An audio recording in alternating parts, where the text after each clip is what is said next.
Yes hello students. तो इस channel में आपको बीएससी स्टैटिस्टिक्स का रिलेटेड सिलेबस कवर किया जाता है। तो अभी अपना चालू है कि एफआई बीएससी स्टैटिस्टिक्स का सिलेबस हमने चालू किया। First population and sample. Last video में मैंने कुछ टॉपिक कवर किए थे। 1.1 types of characteristics, attributes, variable, कुछ स्केल्स थी, discrete continuous variables, linear circular scales. इतना टॉपिक हमने कवर किया था लास्ट वीडियो में। तो इसके आगे देखते हैं रियल लाइफ एग्जांपल्स, जो कि हमने स्केल स्टडी किए थे। कौन से थे? नॉमिनल, ऑर्डिनल, इंटरवल और रेशियो स्केल। तो उसके रिलेटेड एग्जांपल्स जो कि रियल लाइफ में यूज़ किए जाते हैं। तो ये एग्जांपल्स आप जब देखोगे तो आपको समझ में आएगी कौन सी स्केल कब यूज़ की जाती है। ठीक है। तो फर्स्ट है hotel ratings, that is third, 3 star, 4 star, 5 star are ranked in order of the quality, but the difference between each star isn't its star level isn't measurable, making this an ordinal scale. तो ordinal scale में क्या देखा था हम लोगों ने?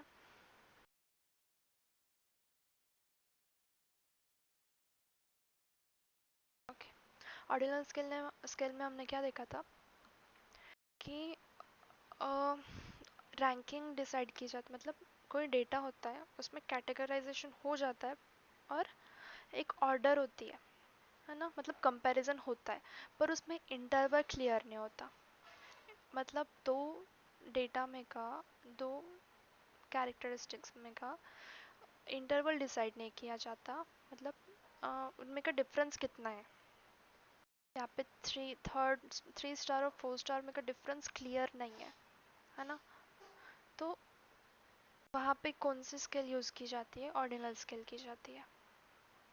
क्या पता है कि 3 स्टार और 4 स्टार में का डिफरेंस एग्जैक्ट क्या है? दूसरे एग्जांपल से सोचे तो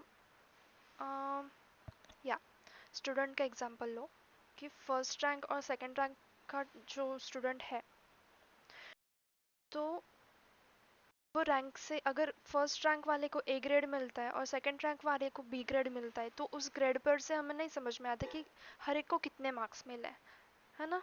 तो वैसे ये थर्ड स्टार और फोर्थ स्टार, ये होटल रेटिंग में कितना डिफरेंस है वो हम इसमें क्लियर नहीं कर सकते। तो वहाँ पे ऑर्डिनल स्केल यूज़ किया जाता है। नेक्स्ट देखते हैं the time of the day displayed on the 24 hour scale, that is 1 2 3। तो देखो एक क्लॉक लिया है, तो क्लॉक में एक से दो तक, 2 से 3 तक ये इंटरवल फिक्स है। कितने का इंटरवल हो सकता है वहाँ पे? 60 मिनट का, मतलब 1 घंटे से लेकर दूसरे घंटे तक का डिफरेंस कितना होता है? 60 मिनट्स का होता है। तो जहाँ पे इंटरवल फिक्स होता है, इंटरवल सेम होता है, तो वहाँ पे इंटरवल स्केल यूज़ की जाती है ना। ऑर्डिनल स्केल में इंटरवल फिक्स नहीं था और इंटरवल स्केल में इंटरवल सेम होता है ना। थर्ड वाला example, favourite ice cream flavours vanilla, chocolate, strawberry are categorised without any order और rank, making this an ordinal scale. Okay, sorry making this an nominal scale. तो यहाँ पे देखा जाता है कि कैटेगराइजेशन हो गया यहाँ पे, है ना। वेनिला, चॉकलेट, स्ट्रॉबेरी, ये कौन से और किसके टाइप से? आइसक्रीम के फ्लेवर्स के टाइप से, वेनिला, चॉकलेट, स्ट्रॉबेरी। पर इन तीनों में कोई कंपैरिजन किया जाता है क्या कि vanilla is greater than chocolate and greater than strawberry, like this? यहाँ पे हम कंपैरिजन नहीं कर सकते। जहाँ पे कंपैरिजन नहीं होता है, कैटेगराइजेशन हो रहा है पर कंपैरिजन नहीं हो रहा है, कुछ ऑर्डर नहीं दी जा रही है वहाँ पे, तो वहाँ पे नॉमिनल स्केल यूज़ किया जाता है। Okay, fourth example, John's height is 180 centimeter and Mark's height is 90 centimeter. On a scale, on a ratio scale, we can say that John is twice as tall as Mark's because the scale has an absolute zero and the difference between heights are measurable. अब यहाँ कैसे समझो कि John की height 180 है और mark की height 90 है, 90 सेंटीमीटर है। तो यहाँ पे हमें समझ आ रहा है कि जॉन की हाइट ये ट्वाइस मार्क की हाइट से है, मतलब जॉन ये डबल हाइटेड है किससे, मार्क से। तो यहाँ पे एब्सोल्यूट ज़ीरो है, मतलब हाइट अगर एब्सोल्यूट ज़ीरो मतलब क्या कि ज़ीरो की वैल्यू कंसीडर की जाती है, ज़ीरो वहाँ पे एग्जिस्ट करता है ना। तो इस टाइप के एग्जांपल में हम रेशियो स्केल यूज़ करते हैं। ओके, अब नेक्स्ट टॉपिक स्टार्ट करते हैं, collection and organisation of the data. Data कैसे कलेक्ट किया जाता है, उसको ऑर्गेनाइज कैसे किया जाता है, वो यहाँ पे हम पढ़ते हैं। ओके, तो first data is categorize into two main types. Data ये दो टाइप में कैटेगराइज किया जाता है, ये दो मेन टाइप्स है, first primary and secondary data. तो फर्स्ट प्राइमरी डेटा देखते हैं। प्राइमरी डेटा एग्जैक्टली क्या है। प्राइमरी समझ आता है कि फर्स्ट स्टैंडर्ड, चलो डेफिनेशन देखते हैं। This is this is data collected directly by the researcher for a specific purpose. It's often collected through surveys, interviews, experiments or observations. तो आपको ये पता होगा कि स्टैटिस्टिक्स ओवरऑल क्या होता है कि आप प्रोजेक्ट आपको ऑफ कोर्स मिलेगा सेकेंड या थर्ड ईयर में, आपको प्रोजेक्ट करना ही पड़ता है, तो उसमें डेटा कलेक्ट करना पड़ता है ना। कि आपको ग्रुप में डिवाइड कर दिया जाता है कि हर एक ग्रुप को अलग अलग टॉपिक दिया जाता है। एक तो टीचर्स देते हैं, नहीं तो फिर आपको चूज़ करना पड़ता है वो टॉपिक। ठीक है, तो फर्स्टली आपको डेटा कलेक्ट करना पड़ता है। अब वो डेटा कलेक्शन कैसे भी कर सकते हैं, लाइक सर्वे कर सकते हैं, हर घर जाकर उनका इंटरव्यू ले सकते हैं, उनकी इन्फॉर्मेशन कलेक्ट कर सकते हैं और उसके हिसाब से डेटा कलेक्ट किया जाता है। तो प्राइमरी डेटा मतलब क्या कि आप खुद से जाते हो। तो यहाँ पे कैसा होता है कि आप खुद रिसर्चर मान लेते हो, है ना।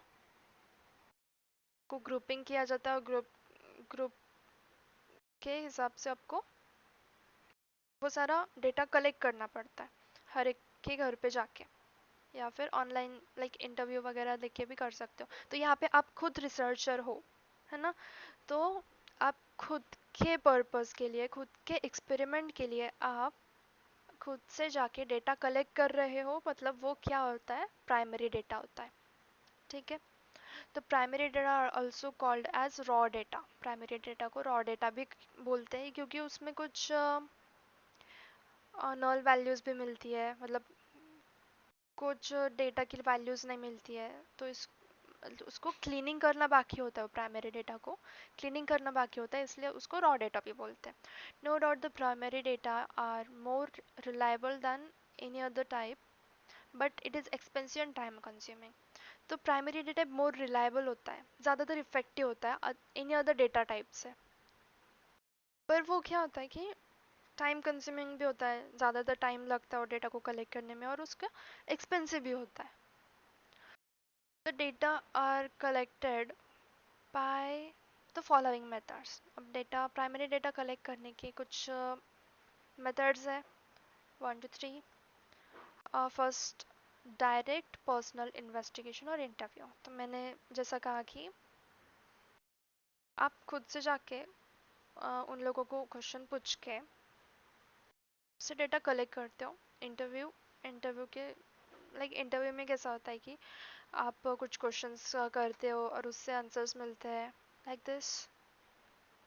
नेक्स्ट, इनडायरेक्ट और ओरल इन्वेस्टिगेशन। अब इनडायरेक्ट ओरल इन्वेस्टिगेशन मतलब क्या कि researcher if researcher wants to gather data about a customer satisfaction but can't directly interview the customer, they might talk to store employees or sales representatives who interact with the customer regularly. These intermediates are can provide insights based on their observations. अब indirect oral investigation मतलब क्या। अब अगर समझो आपको data चाहिए customer का, अगर कस्टमर कोई किसी स्टोर के काम से या फिर किसी स्टोर से सेटिस्फाइड है या नहीं है, तो वो आपको जानना है। तो आप क्या करोगे, डायरेक्टली कस्टमर से पूछने के अलावा डायरेक्टली स्टोर के मालिक को या फिर उसके एम्प्लॉयज़ को पूछोगे कि कस्टमर का एग्जैक्ट आउटपुट कैसा आता है, कि वो सेटिस्फाइड है या नहीं है। तो ये जो इन्वेस्टिगेशन होता है वो इनडायरेक्ट होता है, मतलब आपको पूछना होता है कस्टमर को, पर आप कस्टमर से नहीं पूछते, तो वो सेल्समैन को पूछते हो जो कि कस्टमर के साथ हर रोज इंटरैक्ट करता है ना। तो इसको बोलते हैं इनडायरेक्ट ओरल इन्वेस्टिगेशन। तो नेक्स्ट आता है इन्वेस्टिगेशन थ्रू क्वेश्चनर। तो आप ज़्यादातर यही यूज़ करोगे अपने प्रोजेक्ट में कि क्वेश्चनर के थ्रू क्वेश्चनर आप लोग इन्वेस्टिगेट करोगे। मतलब कैसा कि लाइक मैंने किया था अपने थर्ड ईयर में कि हमने क्वेश्चनर बनाई थी और वो गूगल फॉर्म के थ्रू बनाई थी। एक हर एक क्वेश्चन के नीचे लाइक हमने ऑप्शंस दिए थे कि आप सेटिस्फाइड है या नहीं है, जो कि जो भी हमें डेटा ज़रूरी था उसके हमने ऑप्शंस दिए थे और वो गूगल फॉर्म के थ्रू दिए थे। और वो गूगल फॉर्म की लिंक हमने सोशल मीडिया पे या फिर व्हाट्सएप पे हमने सेंड कर दी थी, फॉरवर्ड कर दी थी। तो ये ऐसा जो इन्वेस्टिगेशन होता है वो क्वेश्चनर थ्रू होता है। ओके। नेक्स्ट सेकेंडरी डेटा, जैसे प्राइमरी डेटा में कैसे दिया कि हम खुद से जाकर डेटा कलेक्ट करते हैं, वैसे ही सेकेंडरी डेटा में किसी और ने किसी और ने उसके एक्सपेरिमेंट के लिए डेटा कलेक्ट किया हुआ होता है और वो डेटा हम यूज़ करते हैं, उसको बोलते हैं सेकेंडरी डेटा। प्राइमरी डेटा में कैसे था, हम खुद से जाकर डेटा कलेक्ट करते हैं, और सेकेंडरी डेटा में कैसा होता है कि हम दूसरे का डेटा, मतलब दूसरे जाके डेटा कलेक्ट करते हैं और हम लोग उसका डेटा यूज़ करते हैं, उसको ही बोलते हैं सेकेंडरी डेटा। ओके। अब यहाँ पे प्राइमरी और सेकेंडरी डेटा में का डिफरेंस, लाइक आपको एग्ज़ाम में या फिर ओरल में पूछा जाएगा, तो आप ये नोट्स बना के रख सकते हो, है ना। तो फर्स्ट सोर्स। अभी सोर्स कहाँ से आता है, primary data is collected directly by the researcher while the secondary data is obtain from external sources. अब प्राइमरी डेटा जैसे मैंने कहा था, प्राइमरी डेटा हम खुद से जाकर कलेक्ट करते हैं या फिर रिसर्चर खुद से जाके कलेक्ट करता है, वैसे ही सेकेंडरी डेटा कोई और करता है खुद के लिए और हम उसका डेटा यूज़ करते हैं, है ना। पर्पस क्या होता है, primary data is collected for a specific research purpose. Primary data कुछ रिसर्च पर्पस के लिए यूज़ किया जाता है, वैसे सेकेंडरी डेटा कोई और पर्पस के लिए कलेक्ट किया जाता है। अब रिलेवेंस कैसा होता है, इफेक्टिव क्या होता है कि primary data is relevant to the specific research question because it is collected directly by the that purpose। मतलब प्राइमरी डेटा क्या होता है कि रिलेवेंट होता है, मतलब ज़्यादा इफेक्टिव होता है। अगर समझो हमें कस्टमर सेटिस्फैक्शन के लिए डेटा कलेक्ट करना है, तो हम खुद से जाकर वो डेटा कलेक्ट कर सकते हैं। हम ऑनलाइन अगर दूसरे दूसरे का डेटा कलेक्ट करने को देखें तो हमें सेम टॉपिक के हिसाब से डेटा नहीं मिल सकता है। अगर मिला भी तो उसमें कुछ एरर्स होंगे या फिर नल वैल्यूज होगी, वो ज़्यादातर इफ़ेक्टिव हमारे रिसर्च के लिए नहीं हो सकता, रिलेवेंट नहीं हो सकता। इसलिए प्राइमरी डेटा ज़्यादा रिलेवेंट होता है सेकेंडरी से। अभी टाइम और कॉस्ट की बात करें तो प्राइमरी डेटा वो बहुत एक्सपेंसिव और टाइम कंज्यूमिंग जाता है सेकेंडरी डेटा के हिसाब से।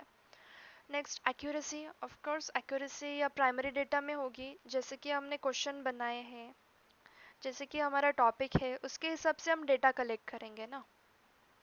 और सेकेंडरी डेटा ऑफ कोर्स किसी और ने उसके खुद के रिसर्च के लिए बनाया होगा, तो वो हमारे लिए यूज़फुल या फिर ज़्यादातर एरर्स देगा। इसलिए प्राइमरी डेटा ज़्यादा एक्यूरेट होता है सेकेंडरी डेटा से।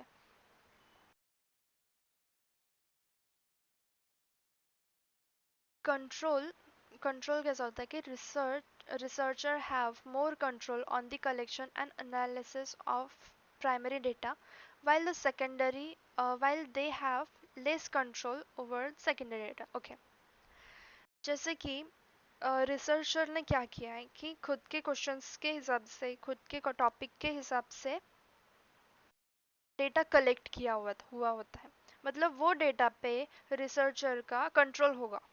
तो वैसे ही सेकेंडरी डेटा पर मतलब उसने थोड़ी ना उससे खुद से कंट्रोल खुद से थोड़ी डेटा कलेक्ट किया है, वो दूसरे के हिसाब से वो डेटा कलेक्शन होता है, तो वो उस डेटा पे कंट्रोल नहीं कर सकता। ओके, तो ये सारे प्राइमरी और डेटा हो गया, प्राइमरी और सेकेंडरी डेटा हो गया।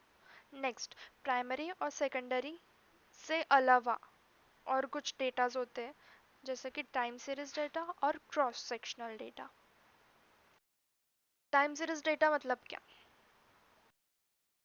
Data that arrange in the chronological order as per the order of the occurrence is called the time series data। अब टाइम सीरीज डेटा क्या होता है? मैं एक्सप्लेन करने से पहले आपको एग्जांपल्स से एक्सप्लेन करती हूँ, मतलब आपको वो क्लिक होगा, मतलब अच्छे से समझ आएगा। Okay, daily sales of the departmental store, daily electrical consumption of a town, price of the gold recorded daily। अभी देखो, टाइम सीरीज डेटा मतलब क्या? अगर एक रिसर्चर को, या फिर मुझे ही देख लो, अभी मुझे एक डेटा कलेक्ट करना है, पर वो डेटा कैसा चाहिए मुझे कि हर साल या फिर न, हर महीने किसी प्रोडक्ट की वैल्यू या किसी प्रोडक्ट की प्राइस कैसे बढ़ती है और कितने इंटरवल में बढ़ती है, मुझे वो चेक करना है। तो मैं कैसे देखूंगी? एक स्पेसिफिक इंटरवल रखूंगी, लाइक हर रोज का मतलब डेली डेली डेली का इंटरवल मतलब 24 आवर्स का इंटरवल होगा, या फिर 1 मंथ, 1 मंथ में कितना इंटरवल होता है? 30 डेज का, या फिर 31 डेज का इंटरवल होता है, या फिर एक साल का इंटरवल रखूंगी। एक साल में कितने 365 डेज और 12 मंथ्स, ऐसा इंटरवल होगा। मतलब टाइम के हिसाब से इंटरवल इंटरवल डिसाइड किया जाता है और उससे ही डेटा कलेक्ट किया जाता है। ओके, जैसे कि फर्स्ट एग्जांपल में देखा, daily sales of the departmental store, या हर एक स्टोर में हर रोज कितनी सेल्स होती है, उसका डेटा हमने कलेक्ट किया। ठीक है, तो टाइम सीरीज में इतना ही कहा गया है कि एक क्रोनोलॉजिकल ऑर्डर होती है, एक स्पेसिफिक ऑर्डर होता है, एक स्पेसिफिक इंटरवल होता है, उसके हिसाब से डेटा कलेक्ट किया जाता है, उसको क्या बोलते हैं? Time series data.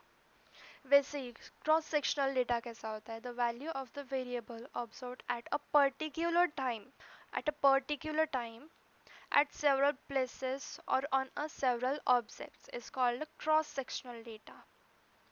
एग्जाम्पल से समझते हैं दोनों में एग्जैक्ट डिफरेंस कैसा होगा।